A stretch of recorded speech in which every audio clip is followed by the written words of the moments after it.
In this video, I'm going to share with you the one thing that psychologists say you must do if you want to be more attractive.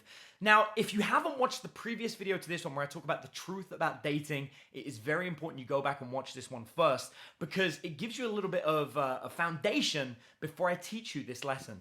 Now, as far as I'm concerned, there are three key things that you have to learn if you truly want to boost your ability to be more attractive, to have your ideal relationship, to get your perfect relationship life that you want.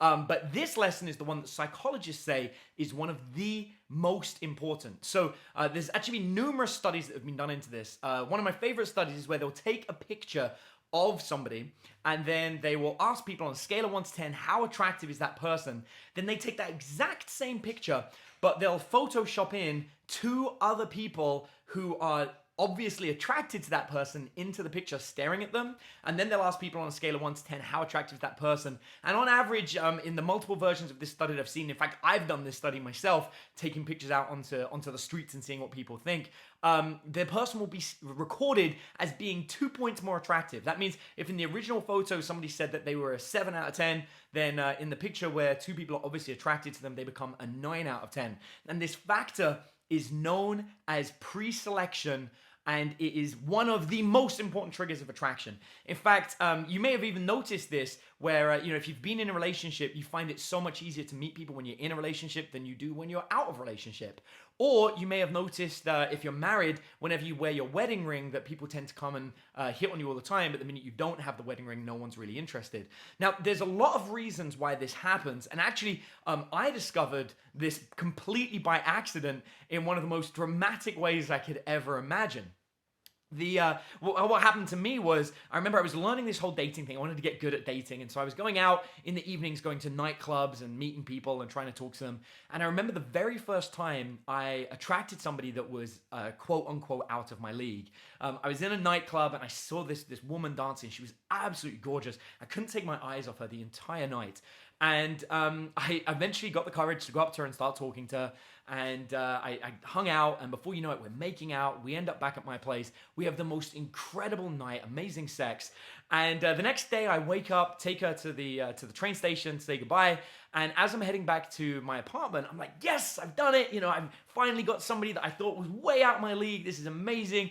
I've succeeded. I remember thinking I've won the game. Yes. And I see this woman walking towards me, and she's not like, the most attractive woman in the world, but she was pretty cute. And I was like, oh, I'm just going to say hi. And so I'm walking by her and I go, hi. And she goes, piss off, loser. And I was like, what? What happened? I was just saying hi. I don't understand. And it crushed me. I went from, I'm the man, I can do whatever, down to, oh my gosh, I absolutely suck. What happened? I spent the entire day going over this in my mind. And I realized the big factor was that the night before, when I met this woman, I was actually hanging out with a whole bunch of my friends who were other women. And I connected the dots and realized that what happened was I'd had that pre-selection. I'd had a situation where other women were saying that I was interesting, or it appeared that they were attracted to me, and that made it so much easier for me to meet people. Whereas when I was walking down the street on my own, there wasn't anyone being all over me. It didn't make me look attractive. And so that person was individually analyzing me and seeing what they thought. And so I realized that pre-selection was such a huge trigger of attraction, and yet what's fascinating is so few people bother with it. And I've seen this the other way around as well. I've had a lot of women clients that I've been helping, and when they go out with a whole bunch of girls, they'll get hit on, but none of them individually will be doing any better than the others. On the other hand, when one woman goes out with a whole bunch of guys, you'll see guys, like the minute she's left alone, guys will like move in and try and do something. And it's, we've got this desire to compete. And I think, after years of studying this stuff, I think actually what it comes down to is when you see somebody who other people are obviously attracted to them, you don't go through the process in your mind of asking if they're attractive. Instead, you just go through the process of asking if you would like them. And so you go past this initial moment where a lot of people are like, what would everybody else think if I dated this person? Because we already know the answer. Everybody else would be jealous, so everybody else would also be attracted to them. So then you go down to a personal preference. And the minute you're thinking from a personal preference, do I like them? You've already kind of like, you've moved on into a very different mentality. You're not worried about other people's opinion. You're really just thinking about what you like about them, right? So you're not thinking, oh, I don't like them because of this. You're like, what would I like that person? Do I like this? Do I like that? Do I like the other? And if largely everything's yes, then you're a clear yes. Whereas on the other hand, if you don't see other people attracted to them, you go, what would everyone think if I dated this person? What might they say? And that's because as human beings, we do care about social value. If you think about the most attractive people on the planet, they're almost always celebrities, famous people, that kind of thing. And you might be going, yeah, that's absolutely obvious. Of course they are. But it's not really that obvious because there are lots of other very, very attractive people that no one really knows about. And because no one knows about them, you may not find them attractive. One of my favorites was Mina Suvari. She was explaining that in high school, no one was interested in her at all. And it wasn't until she became famous that people started really being interested in her and she got chased. And it really is that compounding factor of if other people want you, then more people will want you and it starts growing. So one of the biggest triggers of attraction that you can build is this concept of pre-selection. The problem is people don't really know how to go out there and trigger it. Right? It's not the easiest thing in the world to do. And once I discovered it, I realized that I wanted to control it. I wanted to be able to have pre-selection. I wanted to be able to go out and always have different women that would be interested in me. And I remember the first time I tried to consciously make it happen, I went into a really high-end nightclub in London. It's a nightclub called China White's. And the original China White's shut down and they opened a new one, but whatever. It was like the club where all the cool people went. And in the center of the club was this one table, and it was always packed with these beautiful models, celebrity type girls that had been there. And so I walked up to these women, and obviously I'd got over my fear of going up and talking to strangers through learning the whole dating thing. And I said, hey, listen, I see you guys at the club every single week. I'm always looking to go out to the club, but I've been looking for some like really cool, chill people to hang out with. And you guys are the only people that I see here every single week.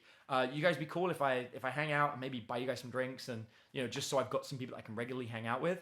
And the women were so inviting. They were like, yeah, of course, no problem whatsoever. And now I'm going to caveat here. I'm not going to guarantee you that that's going to work for you. There's a lot of other things that went into that. It wasn't just what I said. And we're going to talk more about that in the next video. In the next video in the sequence, we're going to talk about the way you say things makes a huge impact. For example, you may have already heard that 7% of all communication is done verbally. That means 93% is nonverbal.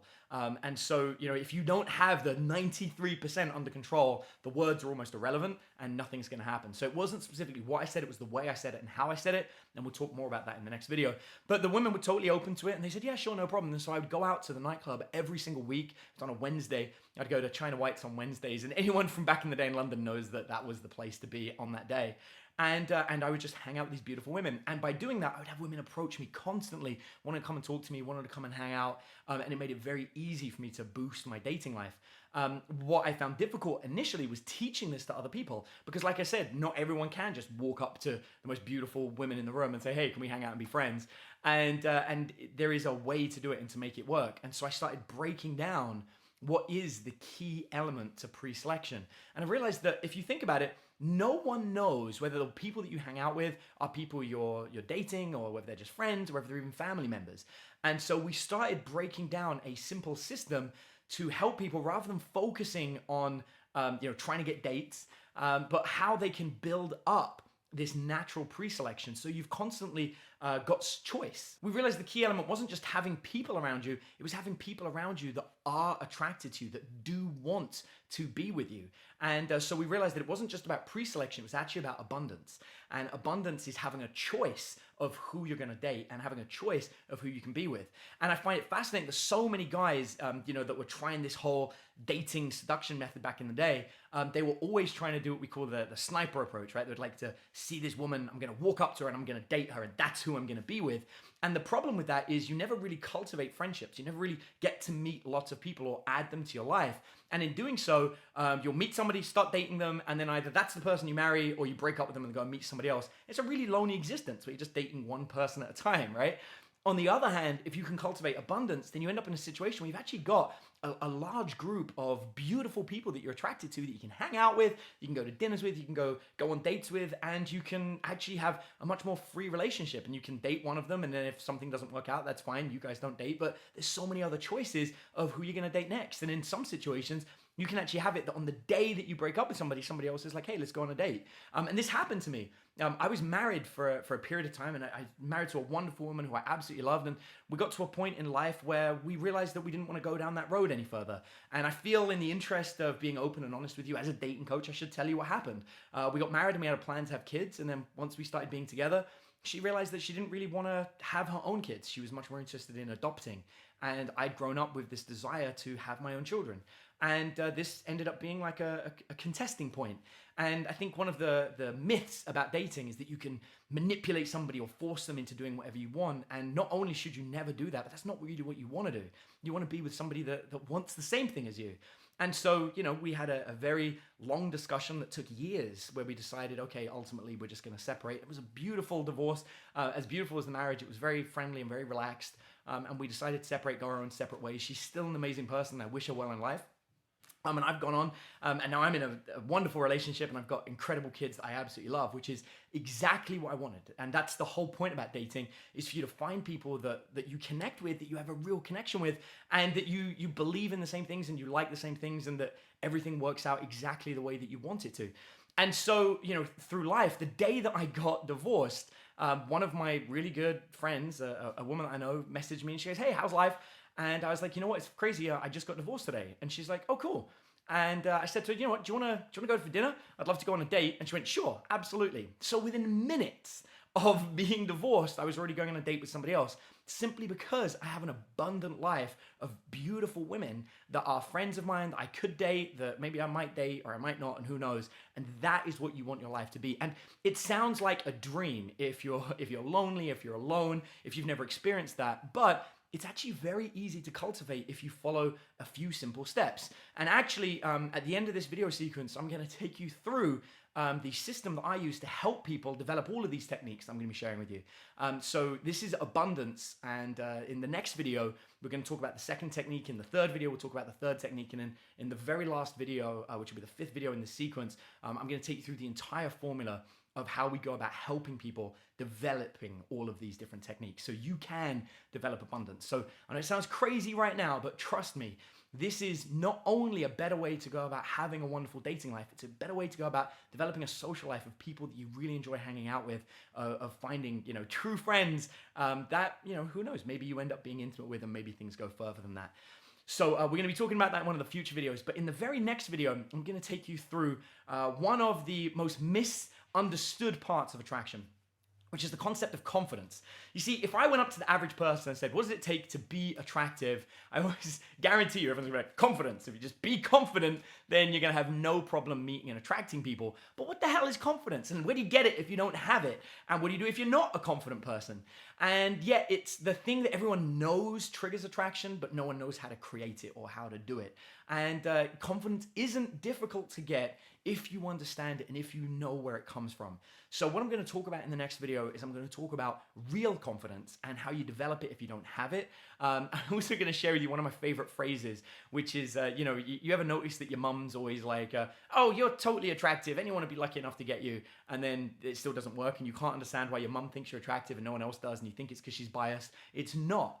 It's because your parents see a version of you that nobody else ever sees. And that version of you is the most attractive version of you. So I'm going to be sharing that with you in the very next video. So make sure you don't miss out on it and watch it, where I tell you the truth about confidence.